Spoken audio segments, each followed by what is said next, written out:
All right. Okay, Kate. So we are live in the flesh now. We live. Okay, so this is the infamous. Is it? I think this is the infamous monkey. What do we call this? Rodeo. A monkey. You Dry told me it was monkey? a purple monkey. It looks blue. So to Kate, me. for everybody, you're on the Ryan Holtz Show podcast. Yeah. Introduce yourself to everybody. What the heck is Kate Callie about, and what the heck do you do? So. And when you're doing the camera, pretend this isn't even here. You're just looking at me. Okay. Okay? Got it. Okay. So I'm a hypnotherapist. Yeah. I work especially with people's subconscious mind. What the heck does that even mean though? Like what is the hypnotherapist? Like what the heck is that? So a hypnotherapist is somebody that has the skills to be able to access somebody's subconscious mind. Yeah. Rather than talk therapy which just works with somebody's conscious mind. Okay. So the conscious mind is about 5% of who you are, what you think you are, how you think you're being perceived, how you're actually being perceived, your choices, your decisions, all of that. And then underneath the conscious mind is you have all of these patterns and programs that were hardwired in through traumas, through good experiences, bad experiences, heavy emotions, childhood, all of that. Got it. And it exists as like a blueprint for who you are. Yeah. Again, choices, decisions, behaviors, all of that. So as a hypnotherapist, I can access and help somebody to access their subconscious mind. Okay. So I primarily am a hypnotherapist. That's like the tool that I use. However, I work a lot with relationships. I work a lot with men. Yeah. And just helping men to see the deeper patterns that they are. But how did we connect? You said the word cock. Oh, what did I say? I mean, yeah, you cock. Oh, the right? cock, yeah. No, this is the first okay, video. I'll explain the cock. Okay, but this is the first ever video. This is like, when I heard you say this, I was like, who the hell is this? To just say this. So outlandish. So provocative. So here's the thing about the subconscious mind, and I will relate it to the cock. Which way are we going? I'll go straight. Straight? This way straight? No, we'll go that way. Okay. We'll wait till late. So patterns can be experienced and felt on all levels. Yeah. And so the cock or the pussy being the fundamental biological aspect On Rodeo Drive, I love this. This is I the know, best. people around. This is, There's I no don't children care. around, right?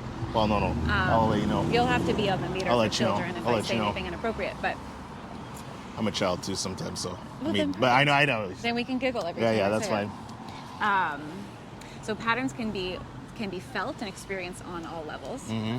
And so you could potentially hypnotize somebody around the concept of how they relate to their cock, about how they relate to their pussy, and you could find that emotional expression on all levels of their existence. And so we see this a lot with we, meaning I, see this a lot with men that lack drive, they lack purpose, they're not as expressed and fully erect in their masculinity, and therefore their cock is not going to also be as erect. So this is the interesting part, is that when we did this, are you a fast walker or am I walking You're fast? a very fast Oh, sorry. Okay, I'll slow down. I can Yeah, I'm like, keep wait a up. second, we're going. Oh, am I fast walker? I'm sorry. I'm gonna get 10,000 steps in today. Oh, I like my steps. But, so here's the thing, is that there was this guy and this girl talking about pussies and dick and all this stuff, and they're like, it's rooted in that. How the fuck does that even come into play when you're talking about these kinds of things? Well, what was it that you heard?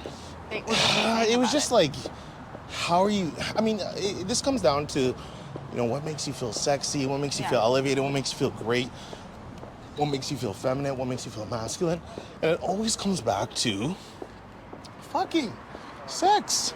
Your whole being, like, you were contrived, because regardless of your childhood or relationship with your parents, somebody who's a male, somebody who's a female, got together, linked up, and had Kate. Right.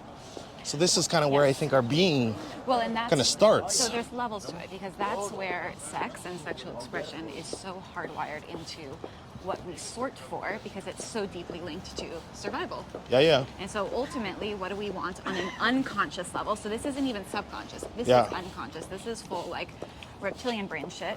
Yeah. We want to reproduce. Yeah. We want our gene pool to spread. Yeah. And then within that... Sorry, Kate. Usually ladies first, but sorry. You're good. within that, the man Yeah.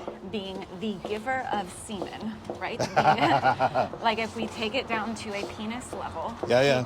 he is the one that gives. And so his role, even in like a sexual experience, is to give pleasure Yeah. to the woman. His role is to give semen, to give seed to the woman, and her role is to receive. Her role is to be present and be the receptacle of that. Yes. And so if we look at that, then that transcends all levels of existence. So then when we go up into the subconscious, which Yeah. is mainly emotional, Yeah. it's not as much like physical drive there. It's interesting though, because of everything that we do. Can we walk here, or Sure. is this not a walk yet? No, but Sorry, I'm from Canada, so we're gonna go. I've been driving. Are we crossing? Yeah, we're Oh, we're crossing. We're crossing, Kate. This is. We're gonna go to the hotel Oh, great. because this is the one where I had a meeting at, Okay. and they have Nice bathrooms. some good bathrooms. Are they beautiful? Oh my God! Life is beautiful. Oh. There we go. Okay, Kate, go run up to there. There you go. This is for you. What a shot. Dun, dun, dun, Come dun, on dun, now. dun, dun, Come dun, on dun, now. dun, dun, dun. Life is beautiful. There we go. Oh my God. Oh my God. It's so good. We're gonna take a picture. I like this one. Yeah, should we take a picture? So, at the core of everything, that's where everything is grounded. Yeah. So, I mean, yeah, everything. I can tell you right now, as a guy, Yeah. no guy is teaching us this type of thing. And so, when I have my female clients, the thing is that either undercompensation or overcompensation. Of what? Well, for example, some women say, "Hey, Ryan, this whole macho thing, like, it's too much." And then it's like, In regards you're- to you, or just no, in general? no, and people in general. I see. Or they're like, "Listen, this guy's a bitch and I feel like I'm dominating him." Yeah. Right? But then there's like toxic masculinity. So Right. how does that all play into where we are at today? I think that where we're at today, anything can be toxic. So there can be toxic masculinity. There also can be toxic Yeah. femininity. Yeah. And really, I think what it boils down to is like, because we're in 2024, Yeah. it's not like if you're a man and I'm a woman, Yeah. right? There's no tigers around us, Yeah, no. right? And so, but if there were, which is how we are biologically designed and hardwired, Yeah. it would be your role to protect me. 100%. There is no fucking way that I could fight off a tiger. But nobody would even have to remotely tell me to do that. You wouldn't even know. It would be absolute instinct. And so you have to translate like that framework into where we're at in 2024, because it's still the man's biological need and desire to protect. Interesting. But if he's not physically necessarily protecting from tigers, what is he protecting? He's protecting her heart. He's protecting her emotions. And so then, therefore, it is the woman's job to be in her feminine, to be a receptacle of her own emotional experience, and to convey that to the man so that he can properly lead. And a man's never going to feel like a man unless he's leading. And a Hell woman's yeah. never going to feel like a woman unless Facts. she's aware of her body. But there's Facts. more, because when women are in CEO roles, when women are in very high pressure roles, where there's like a lot of logical thinking, where there's a lot of decision making, it ultimately puts her in a masculine space. Facts. And that We should be reverses going this the, way. are we Come going on here? in. Yeah. The polarity dynamic Got it. in a relationship if she brings that state into. Hello. Okay, that's okay. No problem. Perspective. Okay. Here's the thing.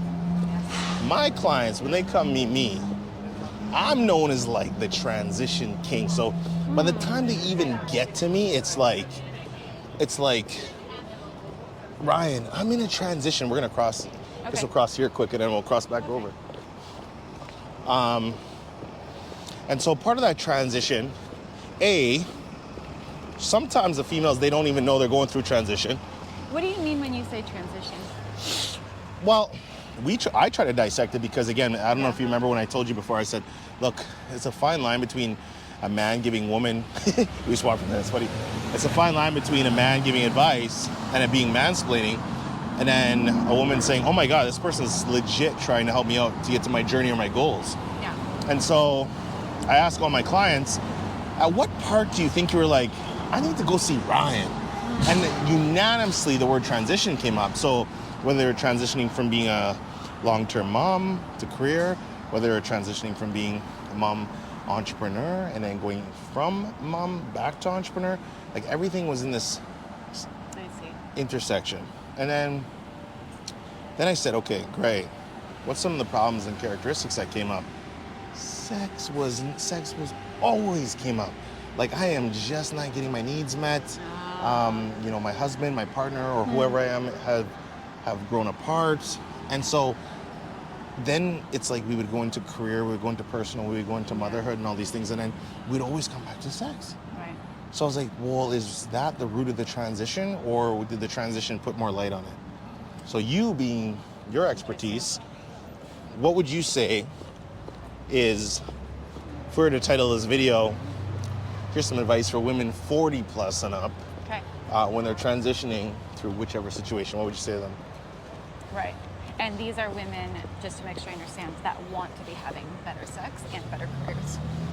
They want to be leveling up in all aspects of their life, but when we start debunking it, everything comes back to, we're going to stop here because we're going to cross. Okay. When we level it up and we come back, everything comes back to the fact that they're legit, just like, I'm not happy where I'm at right now. Right. So speaking to the female, right? So speaking to someone who is a woman, a woman's level of turn on is going to be relative to an internal factor and an external factor. So the internal factor is her connection to her body. So a woman already has a natural connection to her body, but we live in this world where it's not necessarily, that doesn't condone that. You know, people, like men and women, are expected to go, keep up with the schedule, do all the mothering things, all the children things, like all of the work things, like all the time. And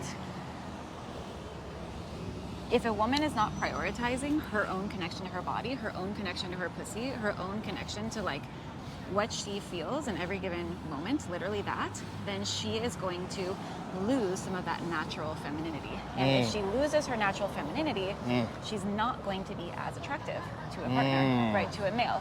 Because like we were talking about before, the male drive is like, I'm going to protect. So when I feel that my woman is feeling some sort of certain way, the male drive is to like to lean in and to fix it, you know. And so this is interesting, because this is one of the problems, I think, is that, men are being taught right now, oh, don't mansplain, stop trying to fix things, always hold space. But there's a time and a place for both. It's almost like the pendulum swung too much into like, well, you want to guide. I mean, for me as a male perspective, one of the reasons, I mean, I'm a very unique, but I've always been attracted to very strong women, because strong women innately, in my experience, have always been, I'm sick of guiding, I'm sick of leading. I want a great man to lead me, not be abusive, not be mentally destructive, not be a chauvinist, but just simply say, hey, I'm strong. For example, hey, we're going for date night tonight. Where do you want to go? It's like, no, man, tell me where the fuck to be. You know, I'm like, listen here, girl, I'm going to pick you up at 7 p.m. Absolutely. You know, the end. Yeah. The rest is going to be a journey and a mystery. Exactly. And so that type of intimacy requires trust, because the woman has to trust that the male is incorporating her best interest into that process. So without the trust, there's no intimacy. And without intimacy, the woman will not want to have sex. Right? So because for a woman, sex it's part of what we get from it. And I would imagine it's true for men as well, but it's like... So when you say intimacy, though, are you talking mentally, soulfully? All the ways. Ooh. Right? Always. All the ways, right? Like intimate, like fully being naked. Ooh. But not just fully revealed, but like the heart is fully revealed, the clothes are fully revealed, the body is fully revealed, like the emotions are fully revealed. And so that, you know, for a man to hold space for that, I think requires him to do usually some kind of inner work, because it's a lot. It's a lot. Women are more prone to be able to hold space for that, but that's, you know, we could go back and forth. It's neither part is wrong or bad. Just I think that there are both sides in the male and female aspects that require attention, that require cleanup from some of the movements that have been put in place that have put women in a masculine role. And that have caused men, you know, even just environmental factors that have caused men to produce less testosterone. You know, and I could talk forever about the biochemistry. We're going to go up here, Kate. Oh, this looks cute.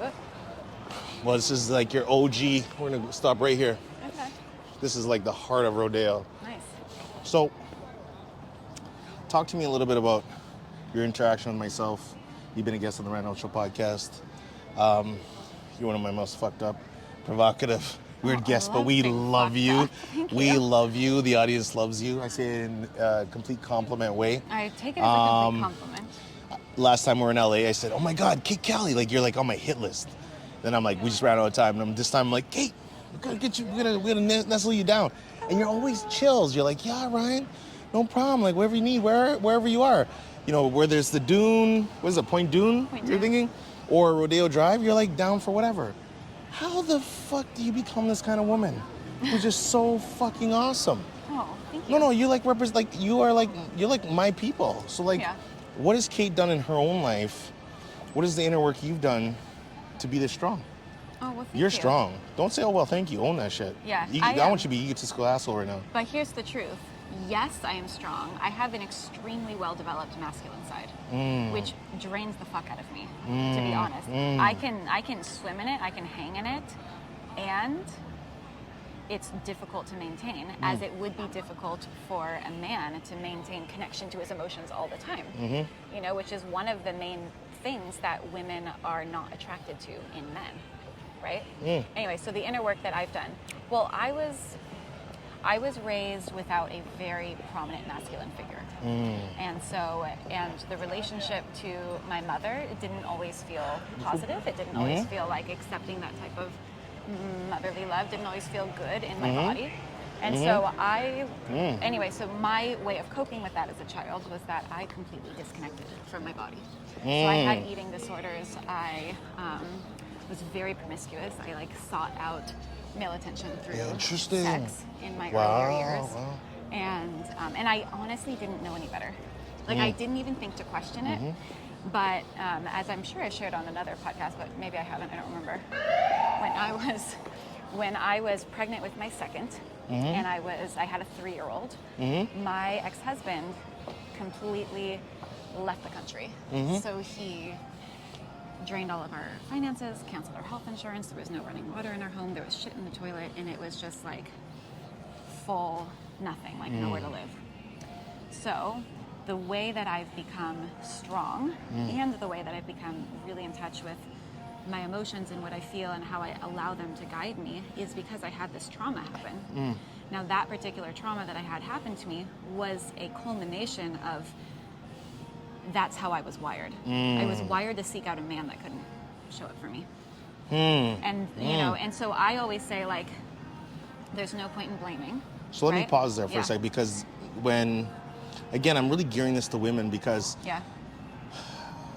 women are extremely hard to understand, you know, from the male perspective. But there's something, for example, like 70% of my clients are women, and I try to study this because I'm like, what about what you're putting out is attracting females? But I was also raised by a woman and a single mom. And I feel like innately there's like, I've always been pro-woman. I always believe like women run shit. Even when I used to date back in the day, I'd be like, if I get the mom and the grandma, I'm in. I don't even care about the dad. If I get the mom and the grandma, like they're gonna be like, you're not gonna get your food the way you want it. Like they're gonna persecute the father until he loves me anyway. So I always thought in my mind, women were in the position of power. But I think for me, I respected women because they were also in a position of emotional power. And I was always very emotionally attuned. And so acting like a macho guy or this and that, or like I wasn't in tune with my emotions seemed completely weak to me. Vulnerability for me was always a source of strength. So that being said, for you, when we have our female clients, always comes back to childhood. Always. Lack of a parent, lack of a, you know, maybe, and what we hear, what's really interesting is I'd have to say 50%, is you might think that it's always about, oh, I didn't have my dad. No, sometimes it was that their mom was unemotionally available. Oh, it can be. And so we hear this a lot. What would you say to that?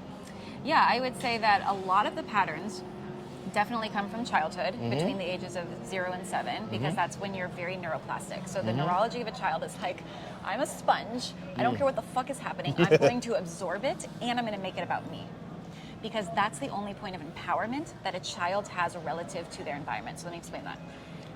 If a child goes, oh shit, my mom's unavailable, my dad's abusive, this feels completely out of control, that is such extreme trauma, lack of safety, that the child brain can't actually see through the eyes of truth. So what the child brain does is it goes, okay, this feels unsafe, right? And this is all subconscious. This feels unsafe. And so therefore, I'm going to see, who do I need to be as a child? What do I need to repress as a child? What do I need to do as a child in order to gain safety in my environment? So they go, it's about me. And that's where shame comes in. So a lot of these patterns that we talk about do come down to shame. And especially when we're talking about our most sensitive like parts, like the vagina and the penis, like there's so much shame that we hold relative to our safety, which manifests in our genitals. Right? And so that's where a lot of like sexual alchemy work can be so useful, right? That's where I think that we desire sex in this way. We desire more sex because it's biological, but also because you can work out so much of your shit, you know, when you're really looking at it. But to answer your question, yeah, a lot of it does come from childhood, but it's how it was hardwired into the child brain. So the child goes, I can't change my external environment, but I can change me. And so I'm going to repress all of these parts of myself. I'm going to put on this mask and I'm going to tuck my vulnerable self, the one that has needs, the one that has emotions, the one that has knowledge about what's going on. I'm going to shove it way the fuck in my neurology, wrap it up with shame, and never fucking look at it. And we literally grow up that way with this mask personality, and then, you know, we get into intimate relationships, we get married, or, you know, whatever it is that you're doing, and all of a sudden your mask is interacting with the relationship, and you're like, well, I'm not happy. We're not having enough sex. I don't feel fulfilled. Why is this happening? And it's because in order to get to the next level, you have to take your awareness, which is like a flashlight, bring it away from the mask that you've created, look at the shit that you've shoved in the fuck of your, like, way in the corners of your neurology, and start unpacking that stuff, right? Scary.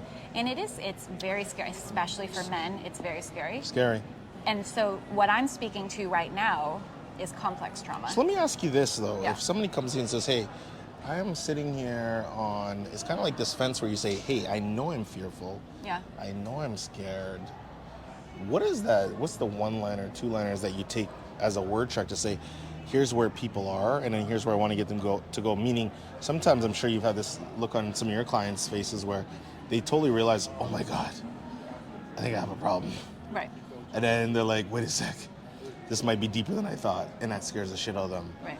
Instead of them retreating, what do you get them to say, hey, I got something for you, but say it in a way that's like, first of all, non-abrasive, not going to make them feel like they want to run further into their hole. What's some of the things that you use to be like, I know how to bridge this person from the point of fear to the point of let's take that first step in confidence? Right. So I'm a big believer in our subconscious communication, right? So body language, tonality, posture. And so when somebody presents with fear, it's natural for the other person to feel that fear and be like, okay, I need to fix it. I don't want to be here. I want to get away with it, or I want to get away from it, rather. But what I do is I soften into the fear. So something that I always say in terms of words is like, the body will never present anything against you. So if you ever give me any fucking example you want, I don't care if it's addiction, I don't care if it's anything. I will tell you why the body is acting in a self-protective way. So if the body is presenting fear, I soften. But like I really soften, Ryan. Like I don't just say, oh yes, I see your fear, right? Because that's like logic. I be with their fear in such a way that it's like it's in my heart and I love the fuck out of it. And then whatever transcends through my words is embodying that code. Because if the fear has been there since childhood, they lacked co-regulation to manage that fear. So they are running from that fear, and you can never get to where you want to go if you are running from what you don't want, right? So they need people need co-regulation, which is great because we're in person. Because if you needed co-regulation, like I could soften and touch you, thank you so and much. it feels good. Oh my gosh! Right? But over Zoom, it's like I only have my words. I only have my posture. So Kate and I's relationship has been mostly virtually Zoom. So now you met me in the flesh. What do you think? What's the energy you get from meeting me? It's the same. Oh, yeah, it's isn't that beautiful though? Yeah, because I meet a lot of people that's not. Yes. Yeah, like I'm like, oh, either they're quieter or they're louder or they're weird or they're awkward. Yeah. Right? I even asked Katie, I said, do you walk this fast? I'm like, she's like, no, you're kind of walking fast. I'm like, okay, my bad. I'll slow down a little bit. But what would you say? So am I masculine, feminine? Am I in touch? What would you say? Because you're all about reading. Yes, and so I've been reading your face. Thank you. This is what I do. So part of it is what I'm looking at is I'm actually looking at the structures of your face, but I'm also feeling into you. And I feel like you do have both. I feel like you actually are well balanced. And something that's interesting about you is like you have very full lips. There, see? Yes, thank you. You knew I was going to go there. Yeah, you probably saw me look. of course. That's a Jamaican to me. Yeah, so, but the full lips is like you have a very deep kinesthetic, sensual connection with your own body. Yeah, 100%. And so you feel things are about how they move you, how they feel to you, but you know, potentially even like textures or touch, why that felt so good. And so that is more of a water trait if we're looking at it from Chinese face reading perspective, which is feminine. But then, you know, I've noticed that you have quite a brow bone. Right, and so that's this trait right here, which is I have like a modified brow bone. If they, I don't know if you can see it on here. If you want to see an example, but you had to kind of go from the side. It's very like I have some access to the part of me that can fight a tiger, but not a lot. You have more. You have like a brow bone. Yeah. You have very bushy eyebrows, right? So this is your connection to your liver energy. Yes. So you take off your glasses for a second. Yeah. Ooh, this is good. I like this. I'm going to ask you a personal question. Do you pluck in between your eyebrows? Oh my God, it's either wax, thread, or pluck. You have a lot? I do one of three. Okay, perfect. So because what that means, and I think this I really want to hone in as an important point, you have access to aggression. 100%. Yeah. Okay, but that's fantastic. So people... But I do call myself a savage servant, Kate. I'm a beast. See? So you have both. But not in a way that I'm going to come across at you like, you know, who's the biggest, baddest? No, that's not me. I come out in the time of war. But I also feel I lead with humility and I lead with humanity. For me, for example, if I see anybody get bullied, like it just drives me nuts. I'm the person that says, yo. Right. Like preying on the weak is not strength to me. Right. I view myself as an extremely strong, humble, but narcotic person in the sense that you have rounded thinking. I do, and I also feel like there's always going to be an exception. Like, I ask people all the time, hey, do you think people should be married to one person all the time? I know you should they have sex with one person? Yeah, and I do. And it's like, people who say like, oh my God, yes, or they jump at the answer, like I kind of think that I can't trust these people. Yeah. Because I think that first of all, you're not in touch with yourself. Right. Second of all, you're not thinking about primal nature. Yeah. And then human nature. But the people that kind of come up to me and say, hey, you know what, actually, I think it's really beautiful. I think it's a choice. I think I tend to lean in towards and say, hey, I can trust you a little bit. Right. You straight up were just like, no. I think people are animals. Yeah. I think you should be out in the wild. I think that there are reasons, though, right? There's logical reasons that would make it an attractive situation. But yeah, biologically, one person, no, I don't think that checks out. Like you get bored. Yeah. Is it mentally, physically, spiritually? Always. Which one comes first, though? Which one loses first? Physical, mental?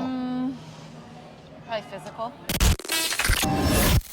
We're so glad you enjoyed this episode of the Ryan Holtz Show podcast. Please don't forget to smash that 5-star review, as Team Holtz will love you for it. Also, say hi to Ryan anywhere on social media using the handle @RyanHoltz1. That's RyanHoltz, 1. And if you or your business is looking to expand your brand, book a brand jam with Ryan using the link in the show notes.